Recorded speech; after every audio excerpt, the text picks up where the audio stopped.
Tá passando pela prova teórica, né? Tá fazendo as aulas na autoescola, tá assustado com a quantidade de conteúdo, com a quantidade de questões. Quer saber como é que são as questões, ou mesmo conhecer a configuração das questões? Ó, esse vídeo aqui é especialmente feito para te ajudar, para te auxiliar, além de conhecer as questões, aprender a interpretar, ter dicas, ter macetes para te auxiliar nessa etapa tão importante. Eu sou a Prof. Lumendes, sou instrutora de trânsito credenciada tanto no Paraná quanto em Santa Catarina, atuando há mais de 17 anos. E, claro, eu preparei esse vídeo, preparei esse canal todo aqui com muito amor, com muito carinho, com muito respeito para te ajudar nessa etapa tão importante. Então, se você é novo por aqui, seja muito bem-vindo. Não esqueça de se inscrever, deixar o teu joinha, teu comentário. Se você já faz parte da família, seja muito bem-vindo. É uma bênção ter todos vocês aqui. E bora pro vídeo. Quanto à sinalização de advertência, considere. Então, aqui ele está dando para nós três números romanos, risquinho 1, risquinho 2 e risquinho 3. E ele quer saber qual frase está correta. Então, você vai ter que ler a frase, interpretar e saber se ela está errada ou se ela está certa. O primeiro diz que, antes de qualquer semáforo, é obrigatória a colocação da placa A14. Não, não é obrigatório, tá? Essa placa aqui, ela poderá ou não ter, não é obrigatório a presença dessa placa. Quase sempre ela vai estar em rodovia, sabe por quê? Lembra que eu falei para você que a sinalização da advertência é uma sinalização futura? Então, as placas amarelas, quase sempre elas são feitas para rodovias. Por quê? Na rodovia você está com uma velocidade um pouco maior. Então, quando você for fazer alguma ação, diferente da cidade que está acontecendo aqui agora já, e lá na rodovia você está com um pouco mais de velocidade, você vai fazer logo mais à frente. Então, essa daqui, ela vai estar mais presente nas rodovias, te alertando para você reduzir a velocidade, porque logo ali na frente vai ter, né, um semáforo, vai ter ali um semáforo para você fazer a parada ou não, dependendo, né, da informação que ele estiver transmitindo. Então, ó, o número romano 1, ele não está correto, não é uma afirmativa verdadeira. O 2 fala que as placas de advertência devem ser colocadas em local anterior à condição sobre a qual se pretende advertir, sim. Lembra que eu falei para vocês que é uma situação futura, é algo que vai acontecer? Então, essa placa ela vai estar antes, ela vai estar antes de um semáforo, vai estar antes de uma lombada, é uma situação futura, é algo pelo qual você ainda vai passar. Então, sim, a afirmativa 2 está correta. As placas de advertência devem ser colocadas em local anterior à condição sobre a qual você pretende advertir. Por exemplo, tem uma curva. Ele não vai dizer, ó, a curva chegou, não. Ele vai te dar a placa indicando que vai existir uma curva futuramente. E o 3 fala que as placas de advertência têm fundo na cor laranja. Não tem. As placas de advertência, elas têm o fundo amarelo. Ah, professora, mas eu na rodovia vi uma placa na cor laranja. Sim, é uma exceção. Quando a placa da advertência for placa de sinalização de obra, ela vai adquirir essa característica na cor laranja. A sinalização de advertência, 95% das vezes, vai ser na cor amarela, exceto, né, uma exceção, quando for uma placa de obras. Nas placas de obras, ela vai adquirir essa cor laranja. Então, só está correto o número romano 2. Três motoristas estão completando um ano com as suas respectivas permissões para dirigir, que é a PPD. Durante esse primeiro ano, o histórico de infrações de trânsito de cada um foi o seguinte.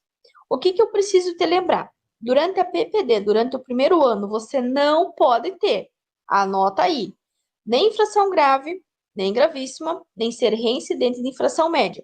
O que é ser reincidente em infração média? É ter duas infrações médias. Se você tiver uma grave, tiver uma gravíssima ou tiver duas de natureza média, você vai ter a PPD cassada e vai ter que começar o processo tudo do zero. Então, o motorista 1, ele já começou de cara com uma infração grave. Então, ele vai ter que reiniciar o processo.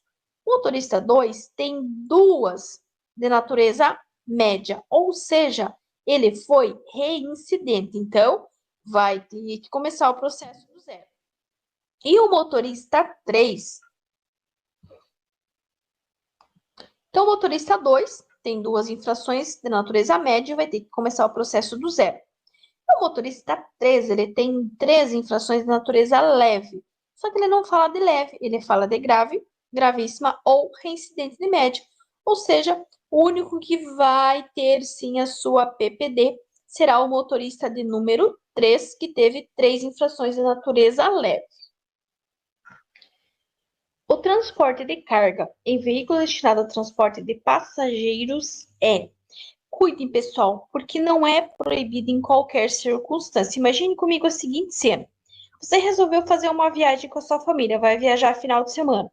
Você vai precisar levar mala, vai precisar levar suas roupas, calçados, talvez um cobertor, um travesseiro. Isso nada mais é que carga. E essa carga você pode sim levar dentro do seu veículo, ou seja, é permitido, desde que, claro, a carga seja acomodada em compartimento próprio, separado dos passageiros. Então, a tua mochila, a mala, enfim, todos esses objetos você vai colocar aonde? No porta-malas. Então, sim, o transporte de carga em veículo destinado ao transporte de passageiros é permitido, desde que a carga seja acomodada em compartimento próprio, separado dos passageiros. E atenção, cuidem também se você for transportar o teu pet, para você transportar ele ou na caixinha própria de transporte ou naquele cintinho próprio de transporte para evitar de colocar a vida do seu pet em risco. Qual a distância mínima a ultrapassar uma bicicleta? Olha a dica. Ele já contou que é distância. Como que mede distância?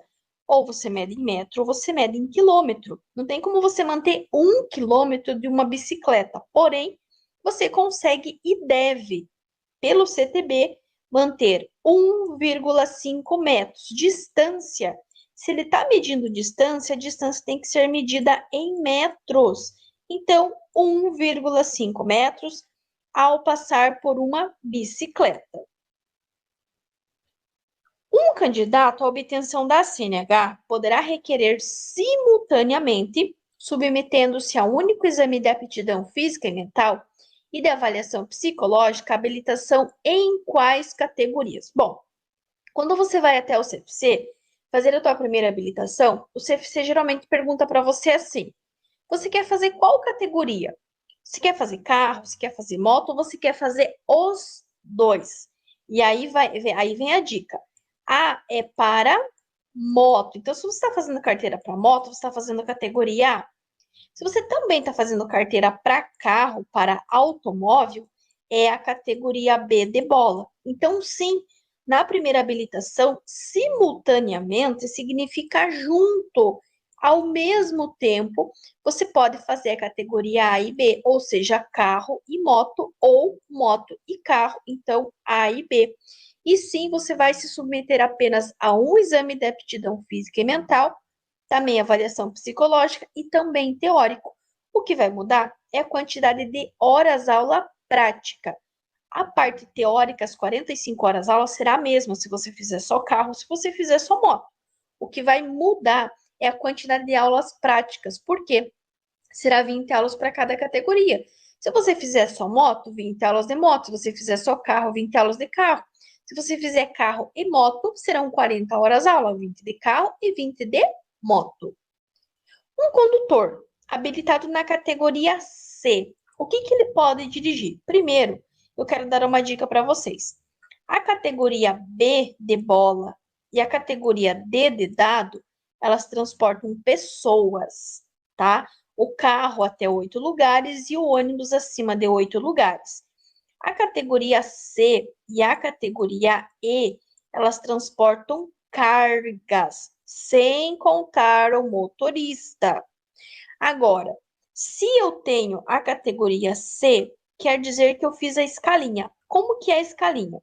A categoria A, que é para carro, que é para moto, perdão, ela é opcional. Eu posso fazer ou não. Agora, eu preciso fazer a categoria B se eu quero ter a C, se eu quero ter a D e se eu quero ter a E. É uma escala. Eu tenho que fazer a B para ter a C, só que se eu tenho a C, eu posso dirigir a B. Se eu tenho a B, a C e a D, significa que eu posso dirigir o B, o C e o D. Entenderam? Eu sempre posso dirigir todas as categorias que estão antes da categoria que eu fiz. Então, se eu tenho a E, por exemplo, eu posso dirigir o D, o C e o B. Se eu tenho a C, quer dizer o quê? Que eu fiz automóvel, que é a categoria B, e eu fiz caminhão, que é a categoria C. Entenderam? Então, eu tive que fazer o B, que é o carro, para depois fazer o C, que é o caminhão. Então, nesse caso, automóvel e caminhão. Para ser habilitado na categoria E, o candidato condutor deve, primeiro, pessoal, na categoria D de dado e E de escola, precisa ter mais de 21 anos. É a primeira coisa. Segundo, ele precisa estar habilitado no mínimo há 1 ano na categoria C ou na categoria D. Ele tem que ter pelo menos 1 ano da categoria anterior. Essa anterior pode ser tanto a C quanto a categoria D. Tendo 1 ano, ele poderá sim fazer a categoria E de escola. Lembrando que o C e o E vai transportar cargas, enquanto o B de bola e o D de dado vai transportar pessoas. As calçadas ou passeios públicos são espaços do pedestre. O seu uso por veículos é permitido apenas para, vejam bem, ele já contou que pode, mas ele já abriu uma aspas ali que é apenas. Apenas para quê? Para acesso a estacionamentos ou garagens, ou ainda, o trânsito de veículos sobre passeios é permitido para quê? Mesma coisa, para entrada e saída dos imóveis. Então, transitar com o teu veículo sobre o passeio público, sobre a calçada, é permitido? É. Ou para acesso a estacionamentos e garagens, ou para entrada e saída de imóveis. E agora, trânsito em marcha ré. Lembrando que a marcha ré é uma marcha que está ao inverso do que nós estamos acostumados, ela vai para trás, certo? Então, quando você engata a marcha ré, primeiro, ela é para pequenas manobras, ela é com velocidade reduzida e ela é proibida nas esquinas. Anotem aí. A marcha ré é para pequenas manobras em velocidade reduzida e ela é proibida nas esquinas. Nesse caso aqui, para pequenas manobras. Então, ela é permitida para pequenas manobras, tem que ser feita em velocidade reduzida e será proibida de ser realizada nas esquinas. A placa A2A significa. Lembrando que todas as placas amarelas são placas de advertência que advertem sobre situações potencialmente perigosas, indicando a sua natureza. Neste caso, é apenas curva à esquerda. Vou dar uma dica. Tá vendo que aqui tem a letra A? Tá vendo que depois do número 2 tem uma letra A? Sempre que for letra A, é esquerda. Sempre que for letra B, é direita. Outra dica. Tá vendo que essa placa aqui, se você fizer um risco aqui, ela fica lisa, você não consegue sentar? Essa é a diferença entre uma curva à esquerda e uma curva acentuada à esquerda. Se você colocar um traço aqui, você consegue sentar. Se você consegue sentar, ela é acentuada, que é essa curva, essa placa aqui, ó. Essa aqui é curva acentuada à esquerda. Notem que se você colocar um traço aqui, você consegue efetivamente fazer dela uma cadeira. E numa cadeira você vai assentar, então é acentuada. E sempre que tiver depois do número a letra A é esquerda, sempre que depois do número tiver a letra B, será direita. Uma placa com o pictograma significa, bom, o que nós temos aqui? Temos um casalzinho, temos aqui umas bandeirinhas de festa junina. Eu te pergunto o quê? O que é uma festa junina? É uma festa popular, É uma festa típica que tem em algumas regiões. Então, nada mais é que festas populares. Então, caiu a plaquinha, casalzinho dançando festa junina, festa julina, festa agostina, seja o que for, é festas populares. Finalizado com muito sucesso, mais um vídeo com questões oficiais da prova teórica do Detran, com dicas, com macetes para te auxiliar a garantir a sua aprovação. Gratidão a todos pela companhia, muito sucesso, bênçãos, conquistas, muita proteção para você, para sua família. Aquele abraço super carinhoso e até o nosso próximo vídeo.